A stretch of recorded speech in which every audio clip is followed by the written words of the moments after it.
La la la la la la la.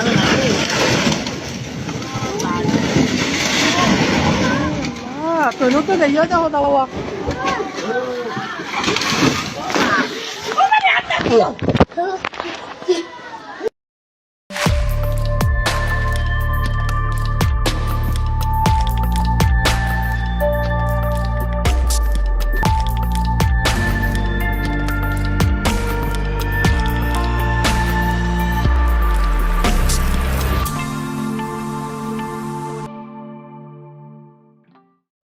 যে ভিডিওটা দেখলেন প্রথমে, এটা বাঁশখালীর ঘটনা। টানা 6 দিনের ভারী বর্ষণ আর পাহাড়ি ঢলে সাঙ্গু নদী, ডলু নদী এবং হাঙ্গর খালের পানি বিপদসীমার উপর দিয়া বইতেছে। বাঁধ, ডিঙা, লোকালয়ে ঢুকছে পানি। অন্তত 15টা উপজেলায় 4.5 লাখ মানুষ পানিবন্দী। সবচেয়ে বিপর্যস্ত হয়েছে সাতকানিয়া। প্রায় 80% এলাকা প্লাবিত হয়ে গেছে, পানির নিচে চলে গেছে। প্রায় 3.5 লাখের বেশি মানুষ দুর্ভোগে আছে। কি ভয়ানক অবস্থা! আমি আর সেগুলো দেখাইলাম না, আপনারা দেখছেন মনে হয়। 5 দিনের অতিবৃষ্টি এবং পাহাড় ধসে অন্তত 30 জন মারা গেছে। আর 1983 সালের রেকর্ড ভেঙে 43 বছরের সর্বোচ্চ বৃষ্টিতে চট্টগ্রামও ডুবে গেছে শহর। শহরে জলাবদ্ধতা আর গ্রামের বন্যা, একই আকাশ থেকে নামা একই বৃষ্টি, কিন্তু দুইটা আলাদা রোগ, আলাদা সমাধান। এই সাতকানিয়ার বন্যা স্থানীয়দের ভাষায় নতুন কিন্তু কিছু না। পাহাড়ে বৃষ্টি বেশি হইলেই সাঙ্গু নদী ফুলে ফেপে ওঠে, সাতকানিয়া ডুবে যায়। এটা তারা প্রজন্মের পর প্রজন্ম ধরে দেখতেছে, জানে, মানে সমস্যাটা প্রেডিক্টেবল, সবাই জানে এটা ঘটবে, ঘটতে পারে। কিন্তু রাষ্ট্রের প্রস্তুতি কি? কোনো প্রস্তুতি নাই। ঘটনা ঘটলে ব্যবস্থা নেয়, সেনা নামে, আগে কিছু করা হয় না। আজকের এপিসোড চট্টগ্রামের নগর ডোবা নিয়ে, এটা নিয়ে আগে আলাপ করে নিই, কারণ দুইটা জিনিস আলাদা, দুইটা সমাধান আলাদা। চট্টগ্রাম নগরটা আমাদের বুঝে দেখা দরকার। চট্টগ্রাম ডোবে, বারবার ডোবে। চট্টগ্রাম আমাদের দেশের সবচেয়ে সুন্দর মহানগর, আমাদের বাণিজ্যিক রাজধানী। আমাদের জন্য গুরুত্ব ঢাকার পরেই চট্টগ্রামের। আমাদের কালচারাল ক্যাপিটালও চট্টগ্রাম, আমাদের ইকোনমির হৃৎপিণ্ড। এই চট্টগ্রাম আর চট্টগ্রামের কি অবস্থা দেখেন। এই জলাবদ্ধতার সমস্যা তো একদিনে শুরু হয় নাই, এটা বিকট আকার ধারণ করছে 2002 সাল থেকে।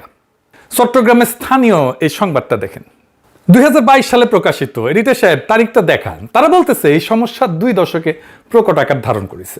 সবচেয়ে গুরুত্বপূর্ণ শিরোনামটা আছে টাইটেলেই। এডিটর সাহেব একটু হাইলাইট করে দেন। চট্টগ্রাম উন্নয়ন কর্তৃপক্ষ জানেই না এই সমস্যা কেন হইতেছে। কি অবস্থা, আজব কাণ্ড। আসেন এটা বুঝে দেখি যে আসল সমস্যাটা কোথায়। 2006 সালে আমি বাংলাদেশে যে কোম্পানিতে কাজ করতাম আর কি, ওই সময় নতুন জয়েন করছি, 1 মাসও হয় নাই। রাতে চট্টগ্রামের ম্যানেজার ফোন দিল, গভীর রাতে, কান্না কান্না স্বরে কইতেছে, স্যার বৃষ্টিতে আমাদের ডিপো ডুবে গেছে, সব ওষুধ পানির তলে, আমরা কিছু করতে পারতেছি না।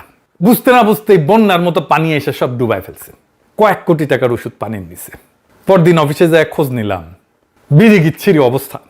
জিজ্ঞাইলাম ওইখানে কেন ডিপো নিচ্ছেন আপনারা, পানি ওঠে জানেন না? কইল স্যার জিন্দেগিতে এই জায়গায় পানি ওঠে নাই, এবারই প্রথম। তার মানে প্রত্যেক বছর নতুন নতুন এলাকায় পানি উঠতেছে।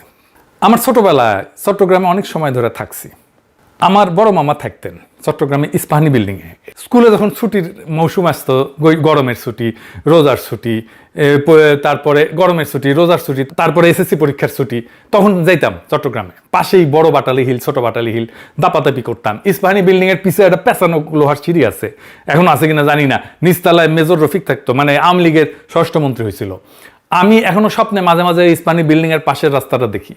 আমার খুব ভালো সময় কাটছে। যাই হোক, এটা বললাম বোঝানোর জন্য যে চট্টগ্রাম আমার অনেক আপন আর কাছের জায়গা। তাই আমারও প্রশ্ন, চট্টগ্রাম ডুবে কেন? কেন বারে বারে চট্টগ্রামের নতুন নতুন এলাকা ডুবতেছে? অনেকে বলে খাল ভরাট, দখল, ময়লা, বৃষ্টি বেশি।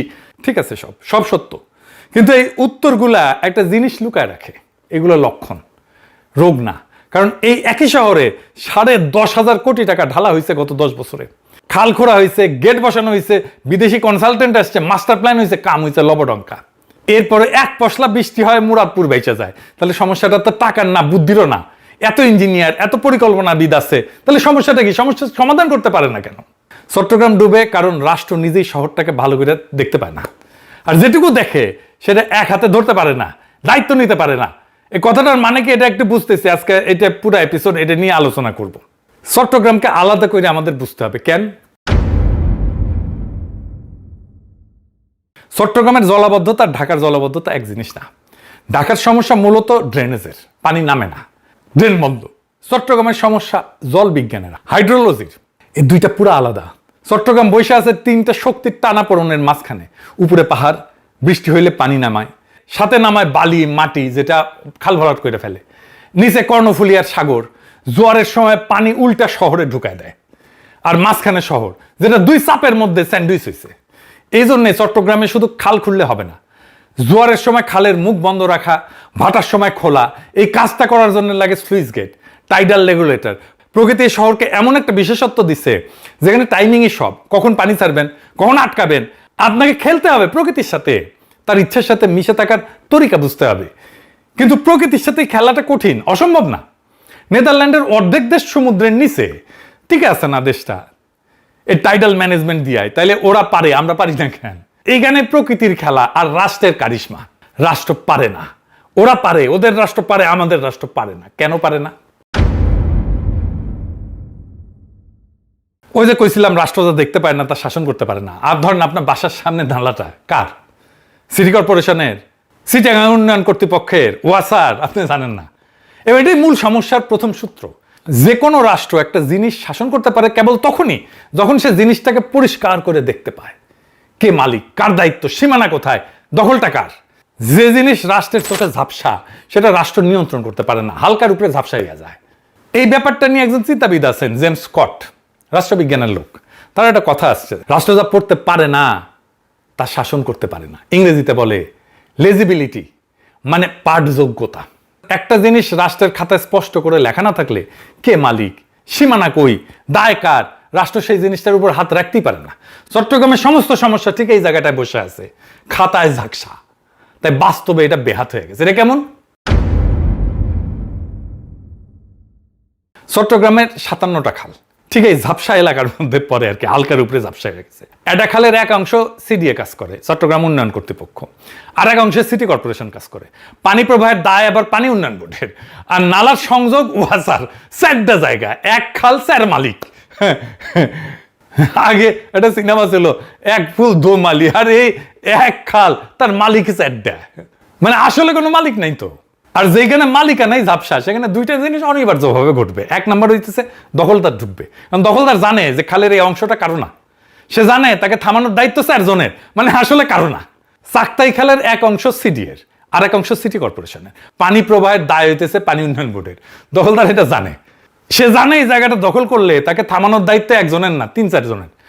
আর যেখানে দায়িত্ব একাধিক সেখানে বাস্তবে দায়িত্ব আসলে কারো না। প্রত্যেকে ভাবে ওইটা তো অন্য সংস্থার এলাকা। ফলে দখলদার নির্ভয়ে বসে যায়, কারণ তাকে উচ্ছেদ করার মতো স্পষ্ট মালিকানা কারো নাই, শক্তি নাই, ক্ষমতা নাই। তো চাকতাই খাল তো দখল হবেই। এটা তো কোনো দুর্ঘটনা না, দুর্বৃত্তের একক কোনো অপরাধও না। এটা মালিকানা ঝাপসা রাখার সরাসরি ফসল। খালটা যেহেতু স্পষ্ট করে কারো না, তাই সেটা সবার হাতেই বেহাত, কারো হাতেই আর নাই। তারপরে দেখেন, খাল, নালা, জলাধার, নদী, জোয়ার সব একসাথে কাজ করে একটা নেটওয়ার্ক হিসাবে, তাই তো? একটার সাথে একটা যুক্ত তো। একটা সংস্থা খাল খোঁড়ে আর একটা সংস্থা ড্রেন বানায়, কিন্তু সমন্বয় নাই, তখন নিষ্কাশনের ধারাবাহিকতা তো ভেঙে যায়। লক্ষ্য করেন, পানি তো সংস্থা চেনে না, ও তো পানি উন্নয়ন বোর্ড চেনে না, সিডিএ চেনে না, মেয়র চেনে না, পানি সংস্থা চেনে না, পানি ঢাল চেনে, বাধা চেনে। আমরা একটা অখণ্ড প্রাকৃতিক ব্যবস্থাকে 4 টুকরা করে 4 দপ্তরে ভাগ করে দিচ্ছি। পানি যখন এক দপ্তরের সীমানা থেকে আরেক দপ্তরের সীমানায় যায় তখন ওইখানে আটকে যায়। সীমানাটা তো রাষ্ট্রের কাগজে লেখা আছে, পানির কাছে তো নাই। আরো জটিল একটা সমস্যা আছে, সেটা কি? হুকুম দিলে, বরাদ্দ দিলে কাজ হয় না। বাংলাদেশে এটা একটা সমস্যা। হুকুম হয়, বরাদ্দ হয়, কাজের কাজ হয় না। এটা ইন্টারেস্টিং জিনিস শিখি, যেটা দিয়ে গোটা বাংলাদেশ রাষ্ট্রকে ব্যাখ্যা করা যাবে। রাষ্ট্রের ক্ষমতা কিন্তু 2 রকম। একরকম ক্ষমতা হইল হুকুমের ক্ষমতা। সরকার ঘোষণা দিতে পারে, বরাদ্দ দিতে পারে, উদ্বোধন করতে পারে, প্রকল্প নিতে পারে, এটা উপরের ক্ষমতা, দৃশ্যমান ক্ষমতা।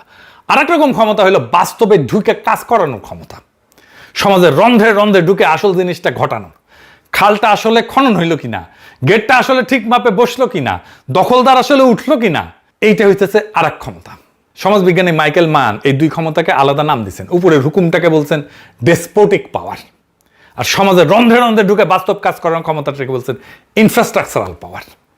বাংলাদেশ রাষ্ট্রের রোগটা হইতেছে ডেসপোটিক পাওয়ার আছে, থাকে 16 আনার উপরে 18 আনা থাকে, কিন্তু ইনফ্রাস্ট্রাকচারাল পাওয়ার একেবারে 0।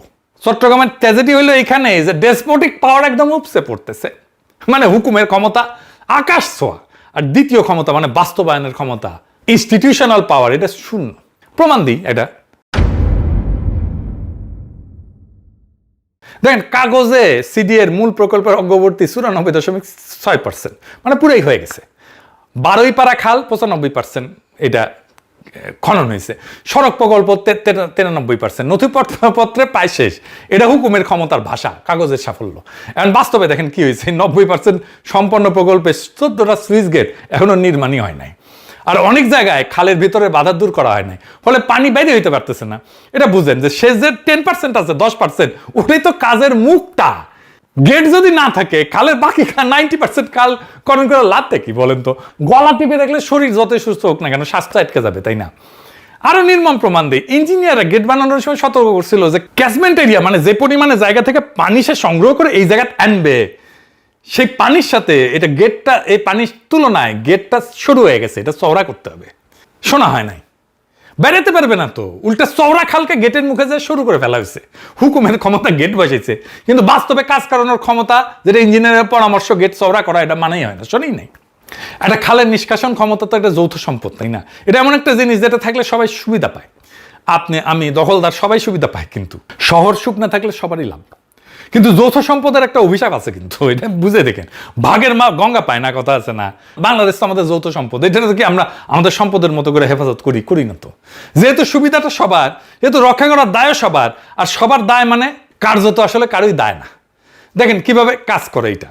খালে ময়লা ফেললে আপনার আমার ব্যক্তিগত ক্ষতি সামান্য, তাই না? এক ব্যাগ ময়লাই তো, তাই না? কিন্তু ভালো নাগরিকের মতো ব্যবহার করলে আপনার বা আমার ব্যক্তিগত লাভ কি খুব বেশি? সামান্য। আপনি এক নালা পরিষ্কার রাখলে শহর শুকাবে না, তাই প্রত্যেকের কাছে ব্যক্তিগতভাবে ময়লা ফেলাটাই যুক্তিসঙ্গত। কিন্তু এটা কিন্তু খুব একটা চমৎকার বিষয়। দেখেন দেখেন ময়লা না ফেললে আমার ব্যক্তিগত লাভ খুব সামান্য, ময়লা ফেললে আমার ব্যক্তিগত ক্ষতিও খুব সামান্য। তাই যুক্তি কি? আমি ময়লা ফেলবো। সবাই যুক্তিসঙ্গতভাবে আচরণ করে, রেশনাল আচরণ করে, আর সমষ্টিগতভাবে সবকিছু মরে যায়, খাল বন্ধ হয়ে যায়, ড্রেনেজ বন্ধ হয়। দখলদারও ঠিক একই অঙ্ক খেলে। খাল দখল করলে লাভটা তার একাত্ম, জমি, দোকান ভাড়া, কিন্তু ক্ষতিটা অনেকের মাঝখানে সরানো, গোটা শহরের উপরে সামান্য সামান্য করে আপনার আমার উপরে এটা পড়বে, তাই না? কিন্তু ব্যক্তিগত লাভ কেন্দ্রীভূত, একার, সামষ্টিক ক্ষতি বিতরণকৃত। এই অসমতাই দখলকে যুক্তিসঙ্গত করে তোলে। খুব খারাপ লাগলে শুনে, কিন্তু এটাই আসলে কাজ করে। এটাই দখলের পক্ষে সবচেয়ে শক্তিশালী যুক্তি। আর ঠিক এই একই অভিশাপ সংস্থাগুলোর মধ্যেও কাজ করে। স্যার, সংস্থা প্রত্যেকের নিজের অংশটুকু করলেই তার কাজ শেষ। পুরা শহর সুখ এলো কিনা সে দায় কার? সবার। সবার মানে তো আবার কারো না, মানে কারোই না। সিডিএ বলবে খাল তো খুঁড়িছি আমি, সিটি কর্পোরেশন বলবে নালা তো পরিষ্কার করেছি আমি, পানি উন্নয়ন বোর্ড বলবে গেট আমার এলাকায় ঠিক আছে। তো প্রত্যেকে সৎ তার কাজের ব্যাপারে, প্রত্যেকের, কেউ ব্যর্থ না, প্রত্যেকে সফল, তবু শহর ডুবে যায়।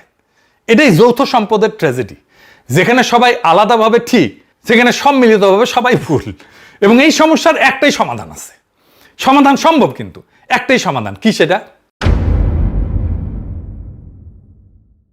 এটা হইতেছে বিশ্বাসযোগ্য একক কেন্দ্রীয় নেতৃত্ব, যার হাতে থাকবে নিয়ম বানানোর ক্ষমতা, নিয়ম ভাঙলে শাস্তি দেওয়ার ক্ষমতা, আর সবচেয়ে জরুরি একক দায়িত্ব নেবে সে। যেখানে ব্যর্থ হইলে জবাব একজনকে দিতে হবে, 4 জন না।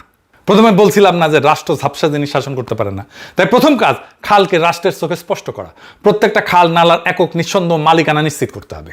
কে দায়ী, কার সীমানা, দখলটা কার, কাগজে না মাঠে, এটা চিহ্নিত করতে হবে। ইনস্টিটিউশনাল পাওয়ার গড়ে তোলার কাজটা ঠিকভাবে হয়েছে কিনা সেটা নিশ্চিত করতে হবে। তাই বাকি হয়েছে 14টা গেট, যেটা হয়নি তৈরি, ওটা শেষ করতে হবে। আর গেটের ম্যাপ ক্যাচমেন্টের সাথে যে পরিমাণে জায়গা থেকে পানি আসবে সেটার সাথে মিলায় শোধরানো হইতে হবে। এটা চওড়া করতে হবে, পানি বেরোনোর রাস্তা দিতে হবে। নতুন প্রকল্প নেওয়ার চাইতে পুরানা যে সমস্যা সেটা সমাধান করতে হবে। এই শেষ 10%ই আসল 100% আসলে। এবং প্রকল্পের সাফল্য মাপতে হবে কাগজের অগ্রগতিতে না, বৃষ্টির দিনে শহর শুকনা থাকলো কিনা এটা দেখে। আর কি বলছিলাম না, সবার দায় মানে কারো দায় না। তাই একটা মূল ওষুধ, এক ছাতা, এক কর্তৃপক্ষ, এক দায়। এপ্রিল 2006-এ 19 সদস্যের সমন্বয় কমিটি হয়েছে, সেনাবাহিনীর 34 ইঞ্জিনিয়ারিং ব্রিগেড সহ। কমিটি আর কর্তৃপক্ষ কি এক জিনিস বলেন তো? কমিটিতে দায় আবার ভাগ হয়ে যায় 19 ভাগে। যা লাগবে তা হইল একজনের সব দায়িত্ব, যার হাতে বাজেট, যার হাতে ক্ষমতা, তার হাতেই দায়। 3টা একই সাথে। শহর ডুবলে জবাবটা তাকে দিতে হবে, একাই দিতে হবে। চট্টগ্রামে জলাবদ্ধতা একটা ইঞ্জিনিয়ারিং সমস্যা না, এটা একটা রাষ্ট্র গঠনের সমস্যা। পানি এখানে নিছক পানি না, পানি হইল একটা আয়না, যেখানে বাংলাদেশ রাষ্ট্রের চেহারাটা ধরা পড়ে। যে রাষ্ট্র ঘোষণা দিতে পারে কিন্তু কার্যকর করতে পারে না, বরাদ্দ দিতে পারে কিন্তু সমন্বয় করতে পারে না, দেখতে পারে একটা অংশ কিন্তু ধরতে পারে না গোটাটা। চট্টগ্রামের জলাবদ্ধতা ঠিক করা সম্ভব? এখন প্রশ্ন করতে পারেন কয়দিনে ঠিক হবে? এই প্রশ্নটা আগে জিজ্ঞেস করেন। রাষ্ট্রকে কোনোদিন শহরটা ড্রেনেজ ম্যানেজমেন্ট একক কর্তৃপক্ষের হাতে দিতে রাজি হবে? যেদিন একজন দায়িত্ব নেবে, বাজেট ক্ষমতার দায় তিনটা যখন এক হাতে, সেদিন থেকে 2 থেকে 3 বছর এই সমস্যার সমাধান হয়ে যাবে একবারে পুরাপুরি। তার আগে না, 200 বছরেও না। আপনি যত হাজার কোটি টাকা ঢালেন না কেন, লাখ কোটি টাকা ঢালেন না কেন, হবে না এটা। চট্টগ্রামবাসী আওয়াজ তোলেন, এক ড্রেনেজ কর্তৃপক্ষের হাতে চট্টগ্রামের জলাবদ্ধতার সমস্যার সমাধানের দায়িত্ব দিতে হবে। তাহলেই চট্টগ্রামবাসী এই জলাবদ্ধতার সমস্যা থেকে মুক্তি পাবে। ইনকিলাব জিন্দাবাদ।